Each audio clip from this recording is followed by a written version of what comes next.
Shri Vishwanath group of institution Kalan Sultanpur में आपका पुनः स्वागत है। मैं राधेश्याम प्रवक्ता बीटीसी।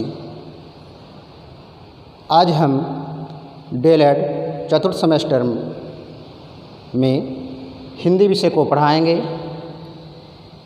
हिंदी विषय में थोड़ा साहित्य के बारे में आज हम आप सबको जानकारी देंगे।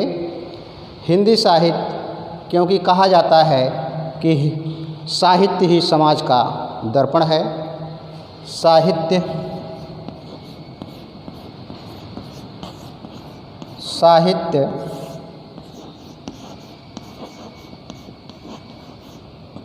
समाज का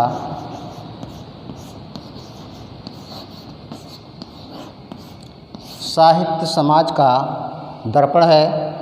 महावीर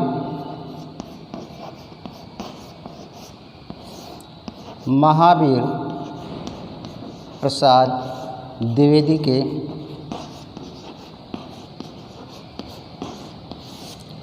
महावीर प्रसाद द्विवेदी ने कहा है कि साहित्य समाज का दर्पण है। देखिए, हमको किसी भी समाज को अगर समझना है, जानना है, वहाँ की सामाजिक स्थिति को परखना है, वहाँ का समाज कैसा था, तो पहले हम वहाँ के साहित्य को पढ़ेंगे या समझेंगे तो आपको वहाँ के समाज के बारे में हमको पूरी जानकारी प्राप्त हो जाएगी। साहित्य किसी भी समाज का संचित प्रतिबिंब होता है। महावीर प्रसाद द्विवेदी के शब्दों में हम साहित्य को पढ़ने से पहले आज साहित्य के इतिहास के बारे में थोड़ा जानकारी प्राप्त करेंगे।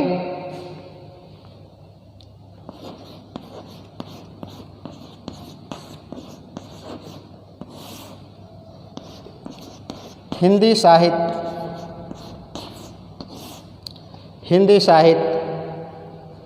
आज हिंदी भाषा हमारी पूरे विश्व में सर्वाधिक चीनी भाषा के बाद हिंदी बोली जाती है। तो हिंदी साहित्य को हम आपका ज़्यादा समय न लेते हुए अपने टॉपिक पे ही चलते हैं। हिंदी साहित्य के इतिहास के बारे में आज समझेंगे।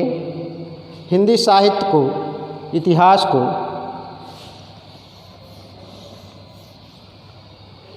हिंदी साहित्य के इतिहास को मुख्यतः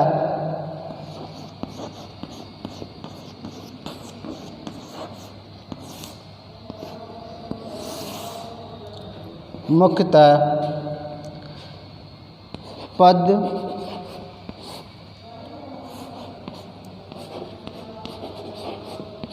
गद्य और चंपू काव्य के माध्यम से लिखा गया है। हिंदी साहित्य 3 रूप में व्याख्यात है: गद्य में, पद्य में और चंपू काव्य, गद्य पद्य मिश्रित काव्य को हम चंपू काव्य कहते हैं। इस प्रकार हम पहले हिंदी साहित्य के काल विभाजन को आज सर्वप्रथम पढ़ेंगे। हिंदी साहित्य को मुख्यतः 4 भागों में विभाजित किया गया है। नंबर 1 आदिकाल।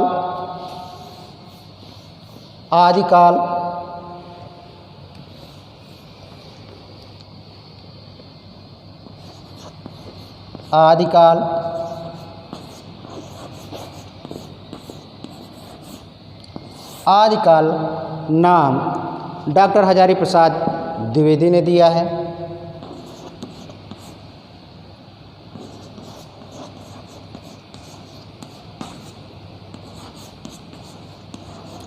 डॉक्टर हजारी प्रसाद द्विवेदी।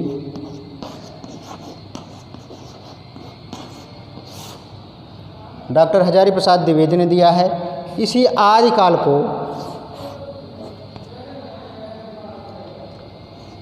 रामचंद्र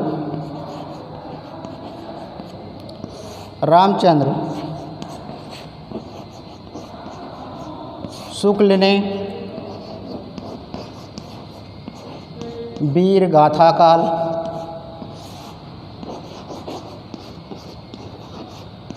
वीर गाथा काल कहा है।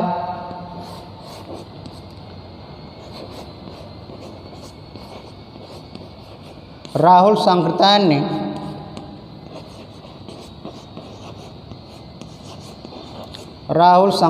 ने सिद्ध सामंत काल कहा है।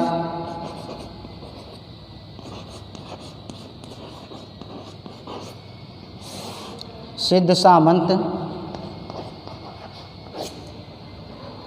सर्वाधिक विवाद नामकरण के संदर्भ में जो है वो आदिकाल के काल में ही है, क्योंकि रामचंद्र शुक्ल ने वीरगाथा काल, डॉक्टर हजारी प्रसाद द्विवेदी ने आदिकाल, राहुल सांकृत्यायन ने सिद्ध सामंत काल, महावीर प्रसाद द्विवेदी ने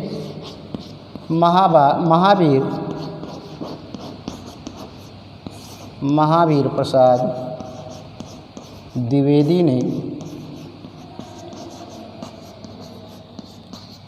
इसे बीज वपन काल कहा है। महावीर प्रसाद द्विवेदी ने इसे बीज वपन काल कहा है। महावीर प्रसाद द्विवेदी ने ही आदिकाल को बीज वपन काल कहा है।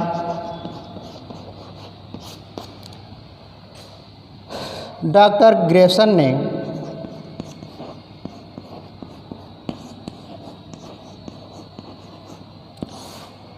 ग्रेसन ने इसे चारण काल कहा है।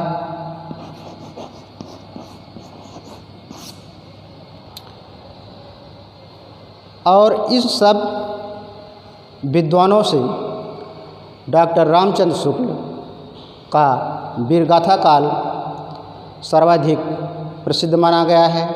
उस समय की जो आदिकाल की प्रमुख प्रवृत्तियाँ थी वो था सजीव युद्धों का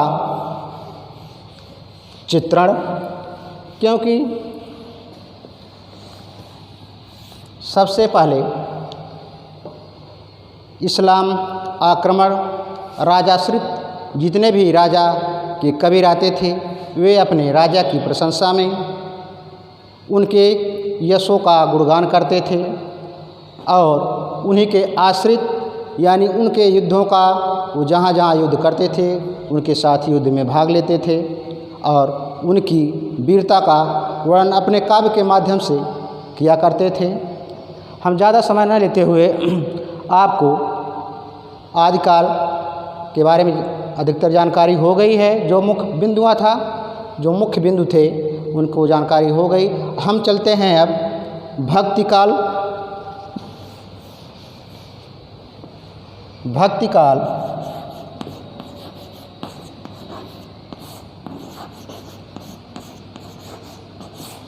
काल को हिंदी साहित्य का स्वर्ण युग कहा जाता है। भक्ति काल को हिंदी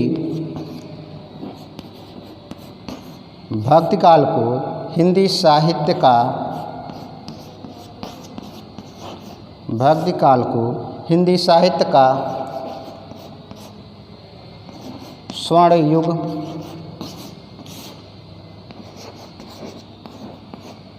युग कहा जाता है।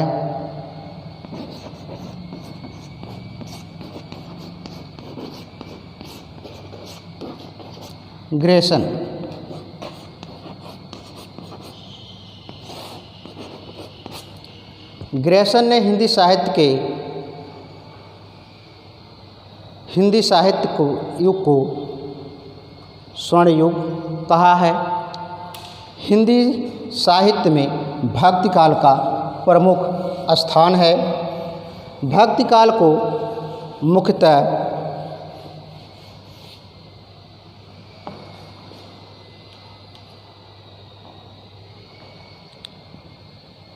दो भागों में बांटा गया है। भक्ति काल को मुख्यतः दो भागों में बांटा गया है। नंबर 1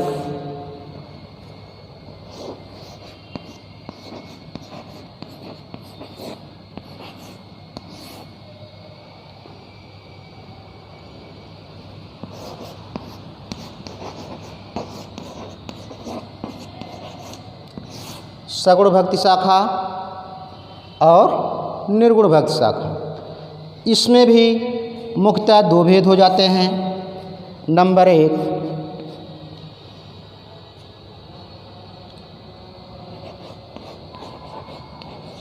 राम भक्ति शाखा और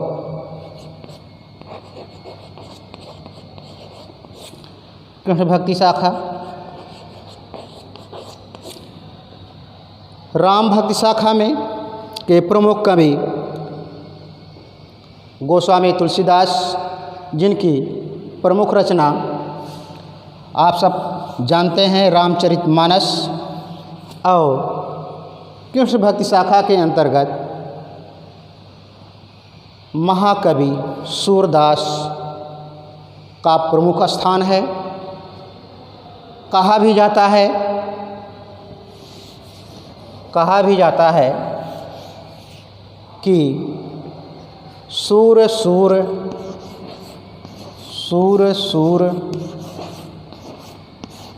तुलसी शशि,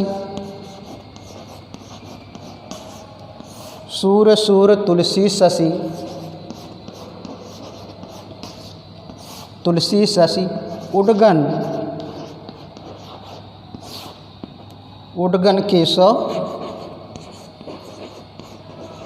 उडगन केशव दास, यानी सूर सूर्य के समान हैं और तुलसी चंद्रमा के समान हैं और उडगन यानी तारों के समान केशवदास हैं। और इसके आगे कहा जाता है सूर सूर तुलसी शशि उडगन केशवदास, अब कै कवि खद्योत्सम जह तह करत प्रकाश। कहने का मतलब है सूर्य के समान थे, तुलसी शशि के समान यानी चंद्रमा के समान थे, उडगन यानी तारों के समान केशवदास, और अब के कवि खद्योत्सम यानी जुगनू के समान हैं, जहाँ तहाँ प्रकाश करते हैं। इस प्रकार हम सगुण भक्ति शाखा के अंतर्गत बता चुके कि मुख्य कवि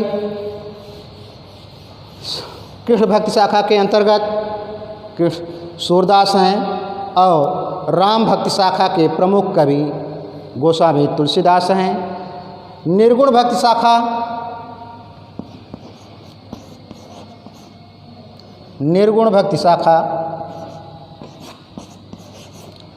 निर्गुण भक्ति शाखा को भी पुनः दो भागों में बांटा गया है। नंबर 1 ज्ञान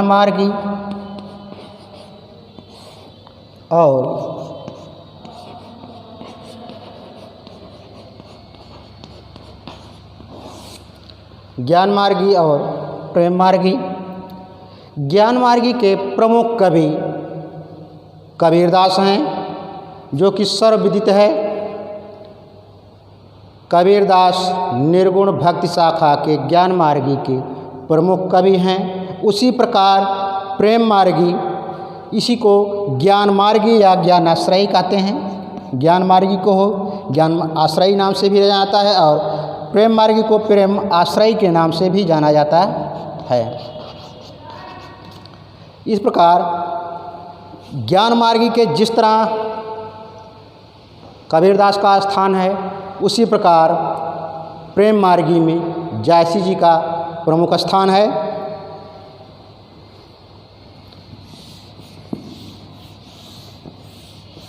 इस प्रकार हम भक्ति काल को भी जानकारी हमको हो गई। भक्ति काल को 2 भागों में बांटा गया है, सगुण भक्ति शाखा, निर्गुण भक्ति शाखा। सगुण भक्ति शाखा के अंतर्गत 2 भाग हो जाता है, एक होता है कृष्ण भक्ति शाखा और एक राम भक्ति शाखा। कृष्ण भक्ति शाखा के प्रमुख कवि महाकवि सूरदास हैं और राम भक्ति शाखा के अंतर्गत गोस्वामी तुलसीदास का प्रमुख स्थान है। ज्ञान मार्गी के अंतर्गत प्रमुख कवि कबीरदास हैं और प्रेम मार्गी के अंतर्गत महाकवि जयसी हैं। इसके बाद साहित्य के जो तीसरा विभाजन है, आदिकाल हो गया, भक्ति काल आप जान चुके, अगला है रीतिकाल।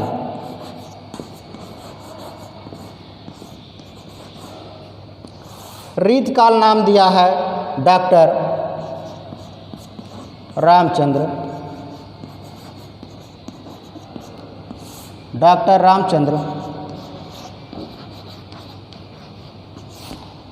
रामचंद्र शुक्ल। रीतकाल को भी मुख्यतः 3 भागों में बांटा गया है। ये बहुत ही इम्पोर्टेंट टॉपिक है आपको हिंदी विषय के अंतर्गत साहित्य में, क्योंकि प्रमुख कवियों और उनकी रचनाओं को जानने से पहले हम हिंदी साहित्य के इतिहास को जब तक जानेंगे नहीं, समझेंगे नहीं, तब उसकी मुख्य बिंदुओं तक नहीं पहुंच पाएंगे। आते हैं रीतकाल के 3 भाग में हैं। नंबर 1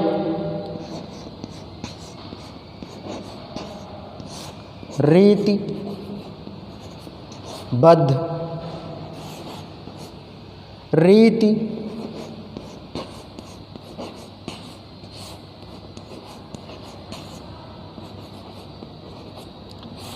रीतिबद्ध, रीति सिद्ध और रीति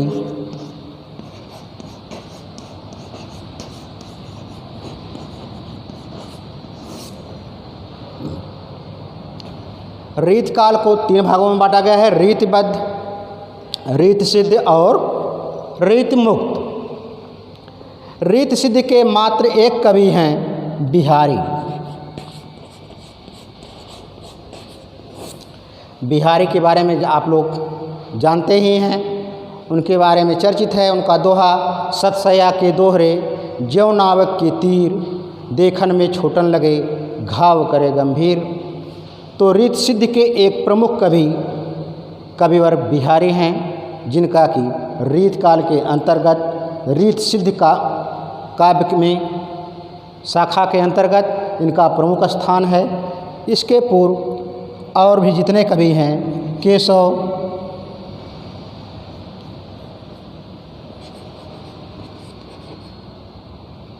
केशव, मतिराम आदि जितने भी कवि हैं,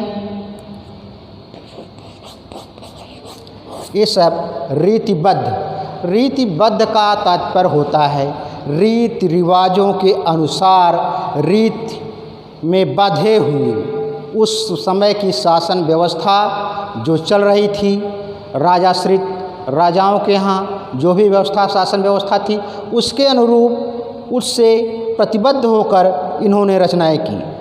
और रीति को सिद्ध कहाँ पर किस प्रकार की रचना होना चाहिए, कहा जाता है कि बिहारी दास राजा जयसिंह के आश्रित कवि थे।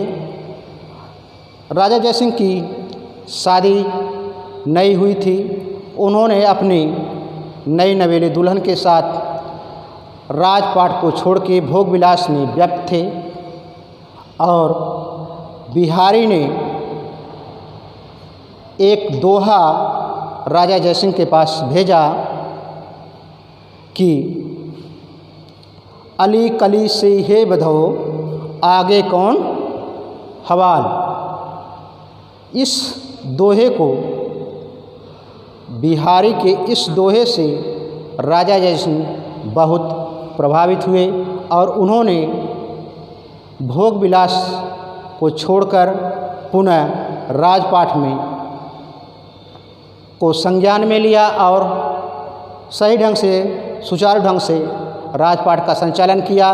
उसी समय से बिहारी को अपना दरबारी कवि विराजमान किया और उनको एक दोहे पर एक असरफी प्रदान की जाती थी। बिहारी जी अगर एक दोहे लिखकर दरबार में राजा जयसिंह के दरबार में प्रस्तुत करते थे तो उनको एक स्वर्ण मुद्राएं मिलती थी। ज़्यादा समय न लेते हुए हम फिर चलते हैं। रीति मुक्त यानी जो भी रीति रिवाज और उस समय की शासन व्यवस्था से मुक्त होकर जिन्होंने काव्य रचनाएँ किया उसमें प्रमुख कवि हैं। रीति मुक्त के अंतर्गत प्रमुख कवि हैं घनानंद, बोधा, ठाकुर, आलम। आप ध्यान देंगे, एक ट्रिक समझेंगे ध्यान से। रीत सिद्ध कवि केवल बिहारी और रीत मुक्त के अंतर्गत केवल 4 कवि हैं घनानंद, बोधा, ठाकुर, आलम। इस प्रकार अगर हमारा रीत सिद्ध कवि निकल जाते हैं और रीत मुक्त कवि निकल जाते हैं तो रीत मुक्त में 4 कवि हैं घनानंद, बोधा, ठाकुर, आलम और एक बिहारी मात्र रीत सिद्ध कवि हैं। इन 5 कवियों को अगर हम निकाल देते हैं तो केवल बाकी जो भी कवि रीत काल के बचते हैं उसमें सभी आ जाएंगे रीतबद्ध में। क्योंकि आपको परीक्षाओं में पूछता है, टेट, सुपर टेट और अन्य प्रतियोगी परीक्षाओं में भी पूछ लेता है कि रीत मुक्त कवि कौन है, रीत सिद्ध कवि कौन है और रीतबद्ध कौन कवि हैं। इस प्रकार हम आज हिंदी साहित्य के काल विभाजन में आदिकाल, भक्तिकाल और रीतिकाल पढ़े। आ जाता है आपका आधुनिक काल। आधुनिक काल में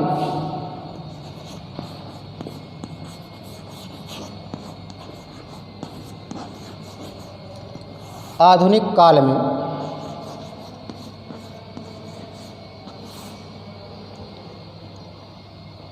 1900 से अब तक आधुनिक काल का युग माना जाता है। रामचंद्र शुक्ल ने आदिकाल की समय सीमा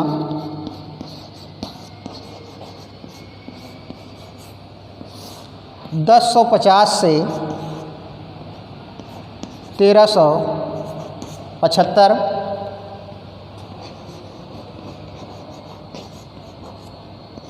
भक्ति काल की समय सीमा 1375 से 1700 और रीतकाल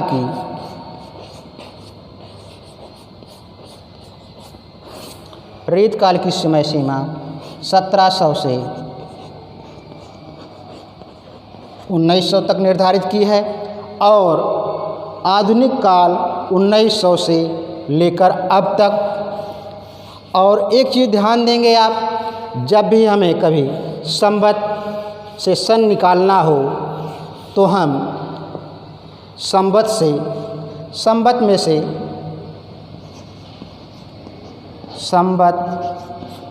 से हम 57 घटा देंगे, माइनस कर देंगे। संवत में से 57 घटा देंगे तो हमारा आपका ईस्वी सन आ जाएगा। संवत से घटे सन 57 तो आए सन 52। एक उक्ति है ये। जिस तरह जैसे मान लीजिए 1050 में से हम 57 घटा दिए तो इसमें 10 में से 7 गए 3 और यहाँ बचा 4 14 में से 5 गए 9 और 9 बचा, यानी 993 ये ईस्वी हो गया। हमको ये भी पता चल गया होगा कि संवत से जब 57 घटा देंगे तो आपका एक ईस्वी आ जाएगा। इस प्रकार हम आगे आज भक्ति आधुनिक काल में भी कई भाग हो जाते हैं। नंबर 1 जैसे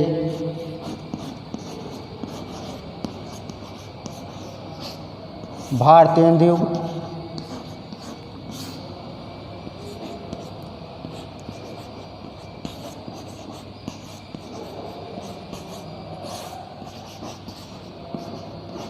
द्विवेदी युग, भारतेंदु युग, द्विवेदी युग,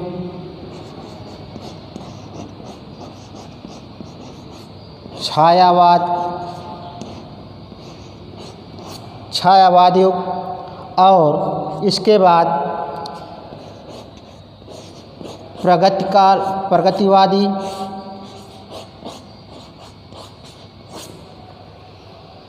भारतेंदु युग, द्विवेदी युग, छायावाद, प्रगतिवाद और इसके आगे भी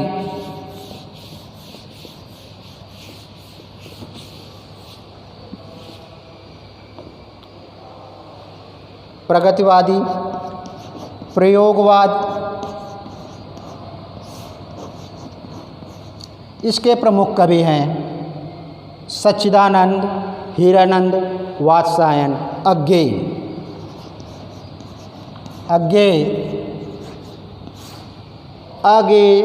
जिसको जाना न जा सके, अज्ञेय, इनका उपनाम है सच्चिदानंद, हीरानंद, वात्स्यायन, अज्ञेय। ये पूछा जाता है परीक्षाओं में, टेट में, सुपर टेट में, अज्ञेय किसे कहा जाता है। आपको 4 ऑप्शन दे दिया जाएगा, जिसमें से आपको सच्चिदानंद, हीरानंद, वात्स्यायन, अज्ञेय इनका उपनाम है। आप जान चुके हैं भारतेंदु युग, द्विवेदी युग, छायावाद, प्रगतिवाद, प्रयोगवाद और अगला है नई कविता।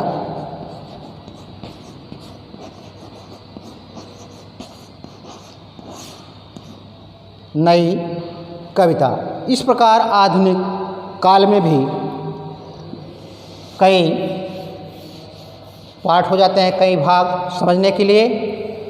और हम भारतेंदु युग के प्रमुख कवि भारतेंदु जी हैं और महावीर प्रसाद द्विवेदी के नाम पर ही द्विवेदी युग का नामकरण हुआ है। और भारतेंदु जी के भारतेंदु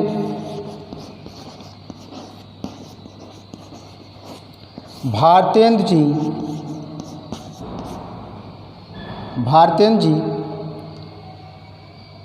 के नाम पर भारतेंदु हुआ। इनका 35 वर्ष की अवस्था में ही इनका देहावसान हो गया था। मात्र 35 वर्ष की अवस्था में ही भारतेंदु जी ने हिंदी साहित्य में अपना नाम रोशन किया। इनकी रचनाएं और यहाँ तक कि हिंदी साहित्य में जो स्थान इन्होंने दिया उसको अन्य किसी कवि को प्राप्त नहीं हुआ। हिंदी साहित्य की जितनी भी विधाएं गद्य साहित्य की शुरू होती हैं, लगभग इन्होंने सभी विधाओं में रचना किया। ये नाटक, कहानी, रिपोर्टाज, यात्रा वृत्तांत, संस्मरण आदि सभी विधाओं की इन्हीं से शुरुआत हुई है। आगे हम द्विवेदी जी के बारे में समझते हैं। महावीर प्रसाद द्विवेदी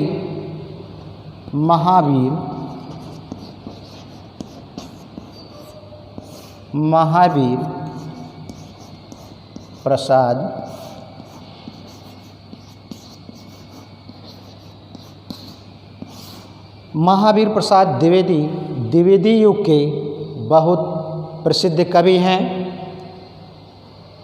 और इन्हीं के नाम पर ही द्विवेदी युग पड़ा है।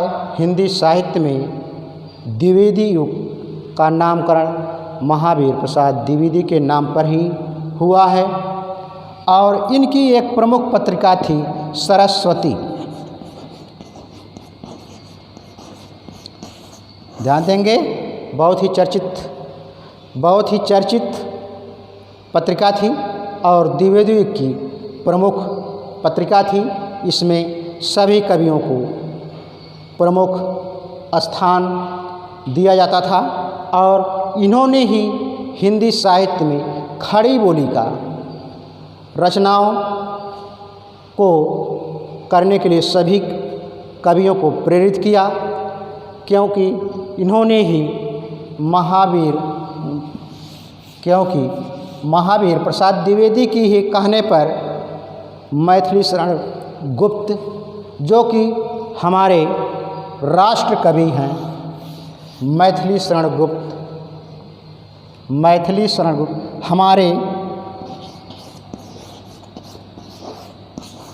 हमारे राष्ट्र कवि मैथिली शरण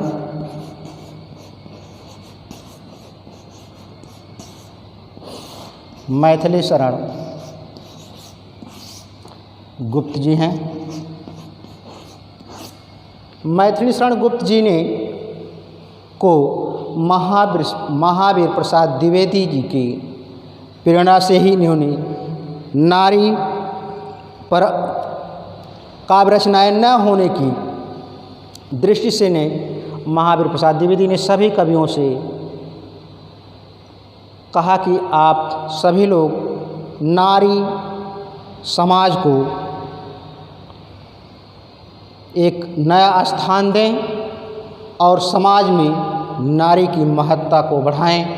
इसी पर हमारे राष्ट्र कवि मैथिली शरण गुप्त ने साकेत की रचना किया, जो कि आप सभी जानते हैं। साकेत में उर्मिला, रामचरितमानस में आप देखे होंगे, सीता एक प्रमुख नायिका है और जबकि उर्मिला भी, लक्ष्मण जी भी रामचंद्र जी के साथ वनगमन में गए थे। उनकी पत्नी उर्मिला ने भी 14 वर्ष तक घर में ही वनवासियों की भांति अपना जीवन व्यतीत किया था। इसलिए उपेक्षित नारी पात्रों को महावीर प्रसाद द्विवेदी की प्रेरणा से मैथिली शरण गुप्त, अयोध्या सिंह उपाध्याय, प्रियप्रवास आदि कवियों ने काफ़ी रचनाएं नारी को लेकर किए। हम आधुनिक काल के प्रमुख युग छायावाद के बारे में थोड़ा आज जान लें। छायावाद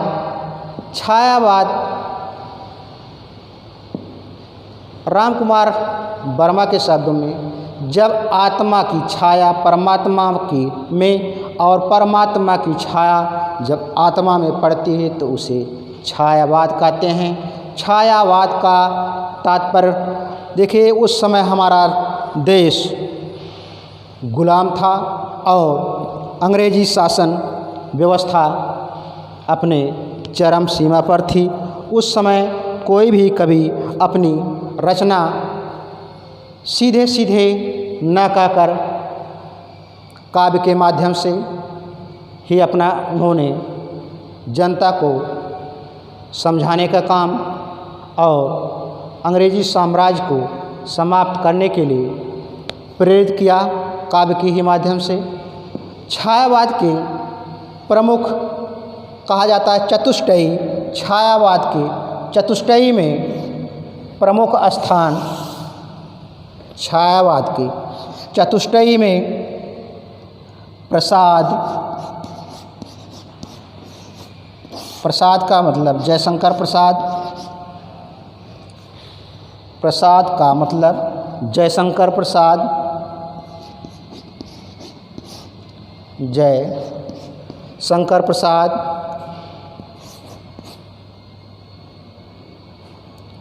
सुमित्रानंदरम,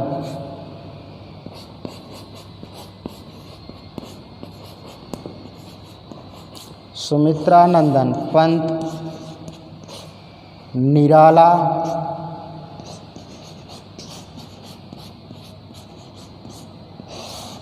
और महादेवी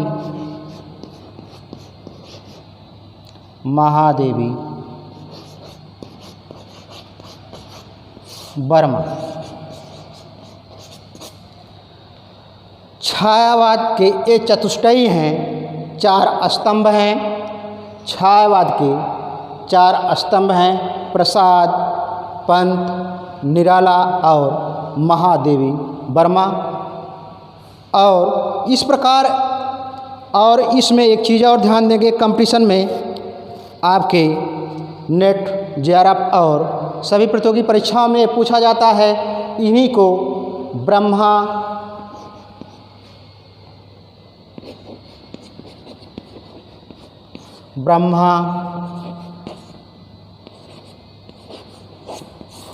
विष्णु और महेश की उपाधि प्रदान की जाती है, क्योंकि अगर कभी भी परीक्षाओं में ये पूछा जाए कि छायावाद के चतुष्टयी में कौन कौन से प्रमुख कवि हैं, तो प्रसाद, पंत, निराला, महादेवी वर्मा। और छायावाद के बृहत्त्रयी में छायावाद के बृहत्त्रयी में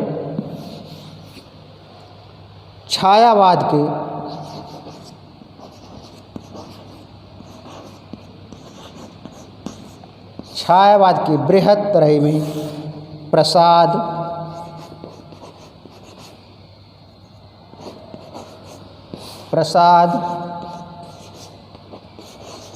पंत और इन्हीं को उपनाम से ब्रह्मा, विष्णु और महेश उपनाम से भी संबोधन किया जाता है। इस प्रकार हम आज आदिकाल, भक्तिकाल, रीतिकाल और आधुनिक काल के सभी प्रमुख युगों का अध्ययन किए। और इस प्रकार हम आज साहित्य के इतिहास के बारे में जानकारी प्राप्त किए, और आगे हम अब इन्हीं प्रमुख युगों से संबंधित प्रमुख कवियों को जानेंगे और समझेंगे। आदिकाल के प्रमुख कवि में आदिकाल के प्रमुख कवि अगर हमको है जानना, पढ़ना है, तो हम आदिकाल को प्रमुख कवि के बारे में आपके डीएलएड चतुर्थ सेमेस्टर में कक्षा 8 यानी उच्च प्राथमिक विद्यालय में के पाठ्यक्रम में जो भी प्रमुख कवि हैं उनके बारे में सामान्य परिचय, उनकी प्रमुख रचनाएं, उनका साहित्यिक परिचय पढ़ना है हमको। तो आदिकाल में हम सामान्य रूप से जो प्रमुख कवि हैं उन्हीं को जानते हैं। नंबर 1 है आपका परमाल रासो।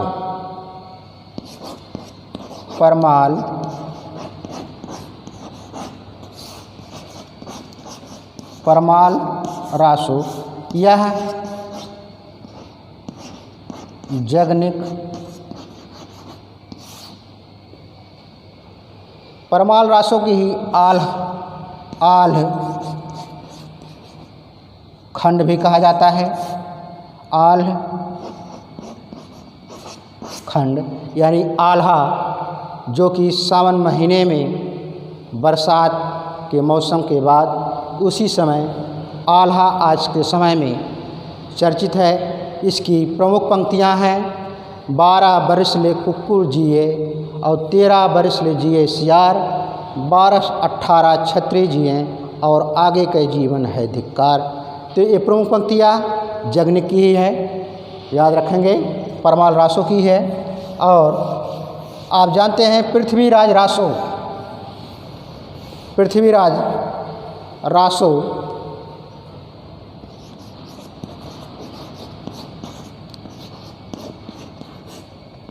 पृथ्वीराज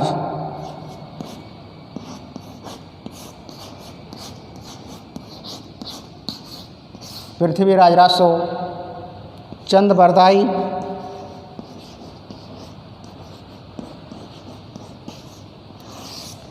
चंद बरदाई की है।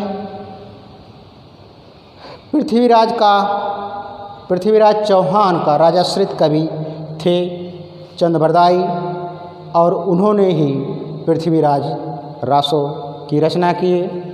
कहा जाता है कि इसके कुछ भाग को, अंतिम भाग को चंद बरदाई के पुत्र जल्लड़ ने पूरा किया था। कहा भी जाता है, पुस्तक के बारे में कहा जाता है कि पुस्तक दय कर इन्होंने अपना जल्लड़ दे हाथ चले, कहा जाता है पंक्तियाँ। तो आज ये रहा आदिकाल की और भी प्रमुख रचनाएं हैं जो कि आपको व्हाट्सएप ग्रुप में और PDF के माध्यम से आपको प्रदान की जा चुकी है। हम प्रमुख बिंदुओं को केवल आज देख रहे हैं। और इसके बाद है आपका भक्तिकाल, आदिकाल की प्रमुख कवि। तो हम सभी कवियों का वर्णन तो नहीं कर सकते हैं, जो प्रमुख कवि उसी कर रहे हैं। आदिकाल हो गया। भक्तिकाल में आपका भक्तिकाल के प्रमुख कवि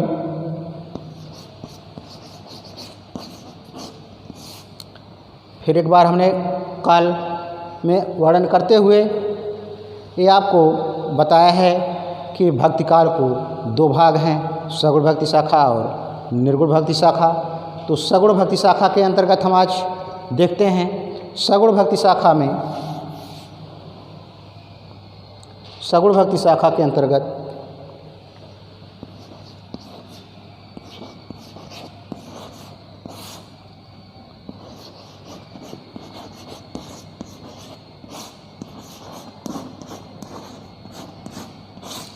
सगुण भक्ति शाखा के अंतर्गत राम भक्ति शाखा,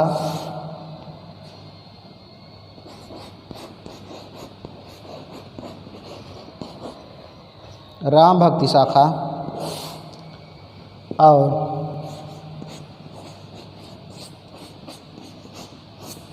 कृष्ण भक्ति शाखा, कृष्ण भक्ति शाखा। तो राम भक्ति के अंतर्गत आज हम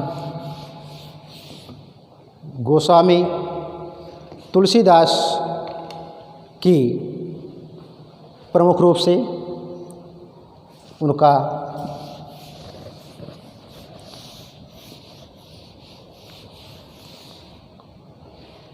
गोस्वामी तुलसीदास की प्रमुख रचनाओं के बारे में जानकारी प्राप्त करते हैं।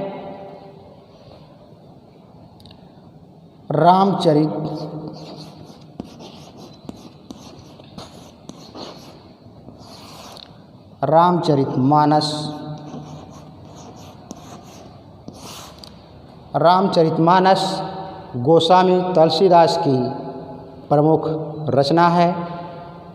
1575 ईस्वी में गोस्वामी तुलसीदास ने इसकी रचना किया।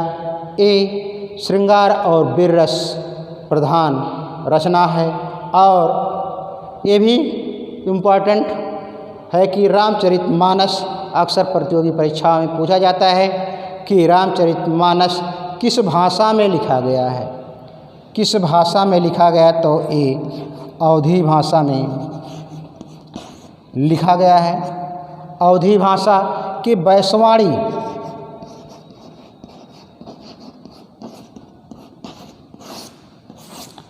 अवधी भाषा के अंतर्गत उपभाषा में वैश्वाणी में लिखा गया है। और इनकी रचनाएं अनोर हैं। जैसे कवितावली, गीतावली, दोहावली, विनय पत्रिका।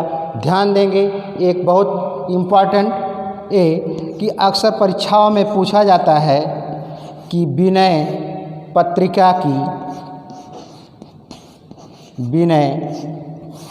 पत्रिका किस भाषा में लिखी गई।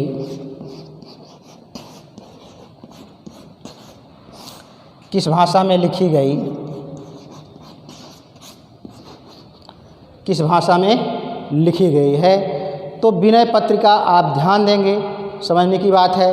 रामचरितमानस अवधी भाषा और गोस्वामी तुलसीदास ने अधिकतर रचनाओं को उन्होंने ब्रज भाषा और अवधी भाषा में भी लिखा है।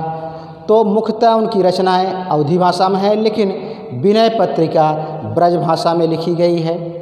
बहुत ही इम्पोर्टेंट है, विनय पत्रिका ब्रज भाषा में लिखी गई है।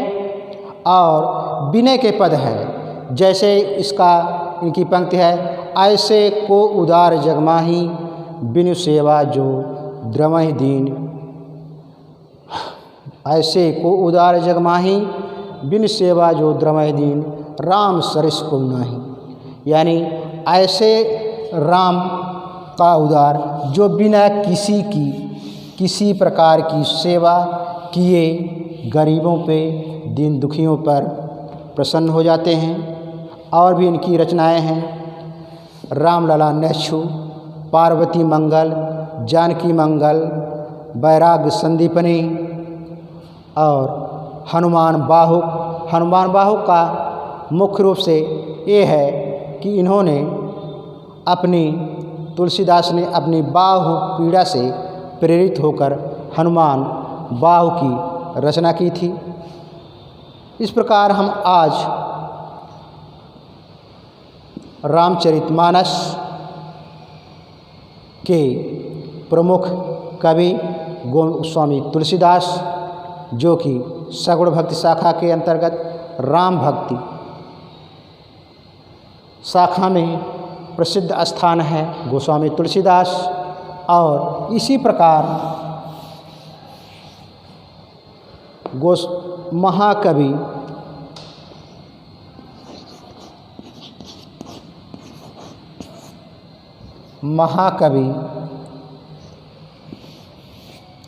महाकवि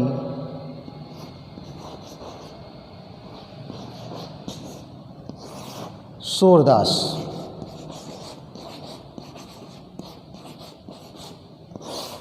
महाकवि सूरदास ये आपके हिंदी साहित्य के भक्ति काल के अंतर्गत, सगुण भक्ति शाखा के अंतर्गत कृष्ण भक्ति शाखा में प्रमुख स्थान सूरदास का है। इनकी सूरसागर रचना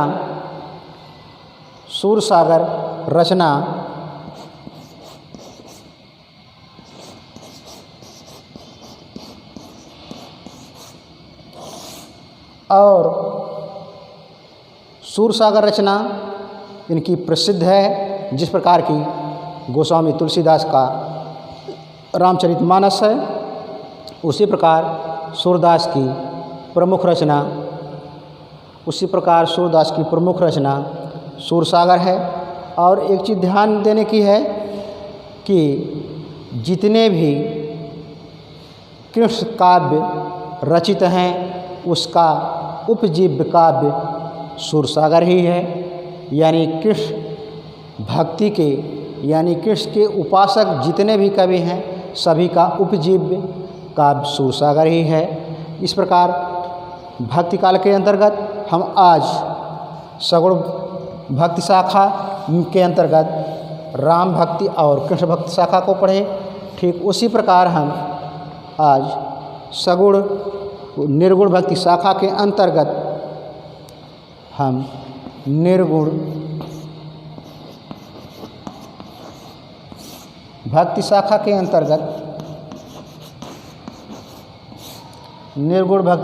अंतर्गत ज्ञान मार्गी यानी ज्ञान मार्गी और प्रेम मार्गी।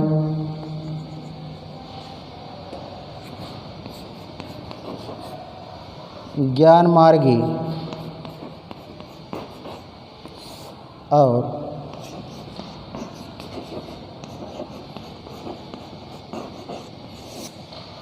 ज्ञान मार्गी के अंतर्गत कबीरदास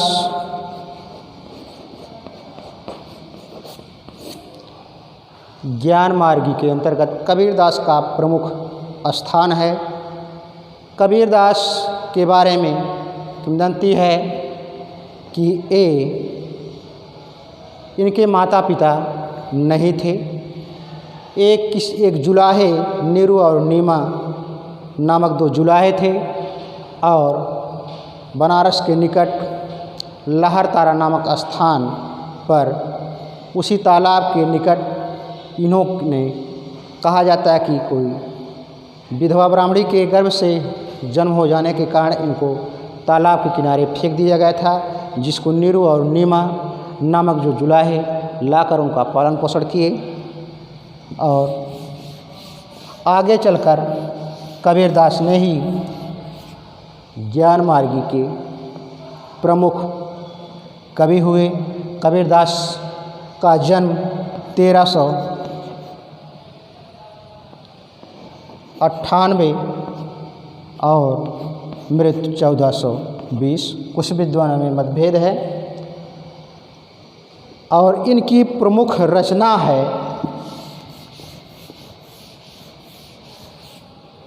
कबीरदास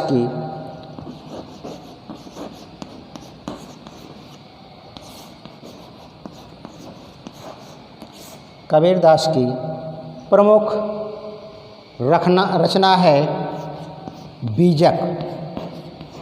ध्यान देंगे, अक्सर परीक्षाओं में पूछा जाता है बीजक किसकी रचना है, तो ये कबीरदास की रचना है। बीजक के 3 भाग हो जाते हैं, 3 खंड हैं। नंबर 1 साखी,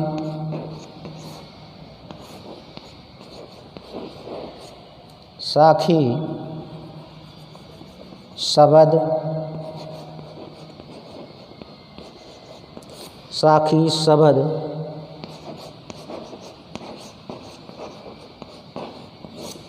रामायण। साखी का अर्थ होता है साक्षी, यानी इन्होंने ईश्वर को साक्ष्य मानकर रचनाएं की हैं। शबद ये भी पद्य में है, ये दोहे में है और ये धुनों में है। साखी, शबद, रामायणी। अक्सर कभी परीक्षाओं में पूछा जाता है कि साखी किसकी है, खंड हैं या बीजक के कितने भाग हैं, तो इन्होंने यही साखी, शबद, रामायणी मुख्य रूप से 3 इसके खंड हैं बीजक के। और कबीरदास को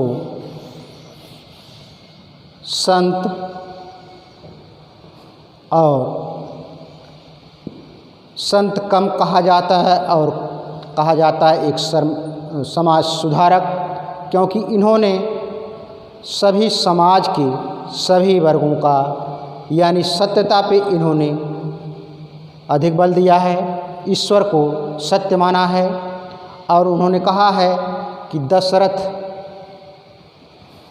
एक नाम दशरथ के बेटा, एक राम घर घर लेखा। ये एक राम तो केवल एक ही है और ईश्वर एक ही है। एक राम दशरथ के बेटा, एक राम घर घर लेखा, यानी एक राम हमेशा सबके हृदय में विराजमान है और एक राम दशरथ के पुत्र श्री रामचंद्र। तो इन्होंने निर्गुण निराकार ब्रह्म की उपासना किया है। इनका रहस्यवाद, कबीरदास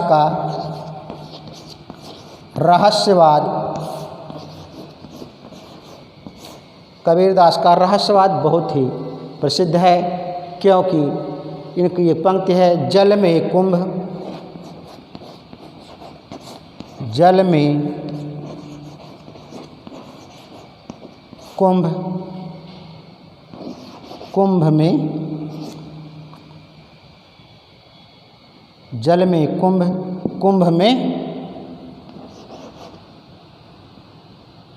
कुंभ में पानी, जल में कुंभ, कुंभ में पानी, बाहर भीतर, बाहर भीतर पानी, फूटा कुंभ जल जल ही समाना, यह तथ्य जाने ब्रह्मज्ञानी। यानी जल में कुंभ है, यानी एक तालाब है, जैसे उसमें एक घड़ा रख दिया जाए और उस घड़े में भी पानी रख दिया जाए, यानी जल में कुंभ हो और कुंभ में जल हो, बाहर भीतर पानी, यानी कुंभ में भी जल है और बाहर भी जल है, और फूटा कुंभ जल जल ही समाना, यह तथ्य जाने ब्रह्मज्ञानी। कहने का तात्पर्य यह था कबीरदास का कि उसी प्रकार जैसे एक घड़े को तालाब में रख दिया जाए या जल में रख दिया जाए और उस घड़े को अगर फोड़ दिया जाए, उस घड़े में भी जल है और घड़े के बाहर भीतर भी जल है, तो जल कुंभ का जल और उस तालाब के जल में कोई अंतर, कोई पता नहीं कर पाएगा कि एक कौन सा जल घड़े का है और कौन सा तालाब का है।